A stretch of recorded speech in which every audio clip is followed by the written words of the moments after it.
Alors on danse, alors on danse, alors on danse, alors on danse, alors... Stop! Oui, je sais, la Belgique c'est un pays super sympa avec des gens très accueillants et des villes absolument magnifiques. Mais bon, c'est pas de ça dont on parle aujourd'hui, on parle de drapeau.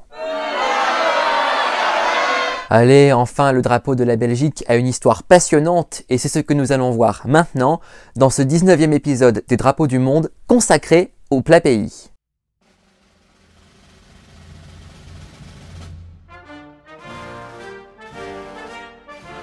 Le Royaume de Belgique est un petit pays d'Europe occidentale d'une superficie de 30 500 km². Avec une population de plus de 11 millions d'habitants, le pays a pour voisins les Pays-Bas, l'Allemagne, le Luxembourg et la France. La capitale de la Belgique, Bruxelles, célèbre pour sa Grand Place, son atomium et son Manneken-Pis, est aussi le siège de l'Union européenne et de l'OTAN. À l'origine, la Belgique désignait un ensemble de tribus vivant dans le nord de la Gaule. Suite à la conquête de la Gaule par Jules César, les Romains créèrent la province de la Gaule-Belgique. C'est pour cette raison que ce terme a fini par désigner ce territoire situé au nord-ouest de l'Europe.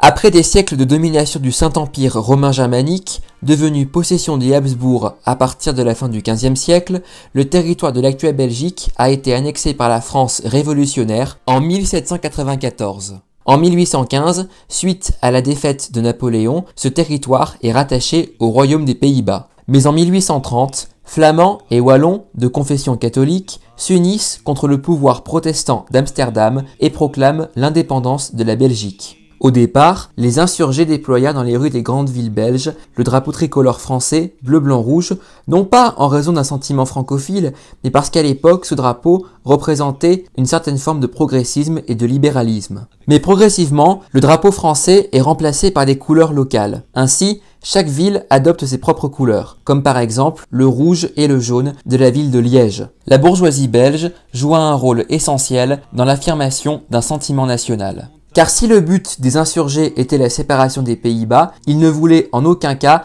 être rattachés à la France. Et c'est ainsi que le nouvel État adopta un drapeau constitué de 3 bandes horizontales, rouge, jaune et noir. Ces 3 couleurs sont directement tirées de celles du blason du duché de Brabant, apparu au XIIe siècle et qui disparut pendant la Révolution française. On peut en effet voir sur ce blason un lion d'or sur fond noir avec des griffes et une langue rouge. Quant au drapeau lui-même, il est clairement inspiré de celui utilisé pendant la révolution brabançonne de 1789-1790, au cours de laquelle les Belges se sont révoltés contre la domination des Habsbourg. En 1831, à la suite de la conférence de Londres, l'indépendance de la Belgique est officiellement reconnue. À cette occasion, un arrêté du gouvernement annonce que les 3 bandes du drapeau seront dorénavant disposées de manière verticale. Initialement, c'est le rouge qui se trouvait au niveau de la hampe. Mais sous la pression de la marine qui voulait faire concorder le pavillon maritime et le drapeau national, c'est finalement le noir qui s'est retrouvé au niveau de la hampe. Le drapeau belge ne suit donc pas exactement l'ordre imposé par sa constitution. En 1832, le gouvernement belge octroie par un arrêté royal des drapeaux aux bandes horizontales à une centaine de communes qui se sont distinguées lors de la révolte contre les Néerlandais. Monarchie constitutionnelle, la Belgique est depuis l'adoption de la Constitution de 1993, ou 1993 comme diraient les Belges, un État fédéral. Ce pays est aujourd'hui divisé en 3 régions administratives, la Flandre, la Wallonie et la région de Bruxelles-Capitale. Les 3 langues officielles de la Belgique sont le néerlandais, le français et l'allemand, cette dernière n'étant parlée que par une minorité de la population en Wallonie. Durant la majeure partie du 19e siècle, le français est la seule langue officielle en Belgique. Le néerlandais obtient finalement ce statut en 1898. Jusque dans les années 60, la Wallonie francophone est beaucoup plus développée économiquement que la Flandre néerlandophone en raison de l'importance de l'activité industrielle et de l'exploitation du charbon. Mais avec la fermeture progressive des mines de charbon,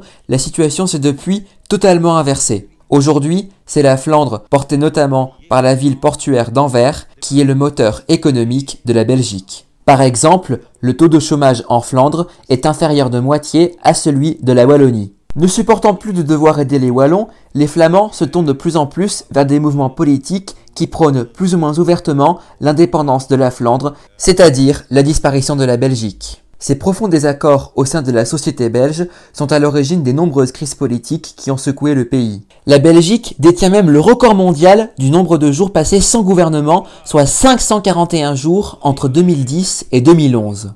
Aujourd'hui, la stabilité est plus ou moins revenue, mais les fractures entre Wallons et Flamands persistent, d'autant que les velléités sécessionnistes de la Flandre pourraient être ravivées par la situation actuelle en Catalogne.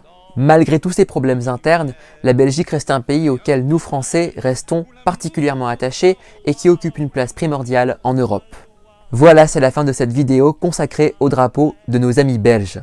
La semaine prochaine, ce sera le 20e épisode de notre série sur les drapeaux du monde et à cette occasion, nous partirons dans un pays peu connu d'Amérique centrale, le Belize.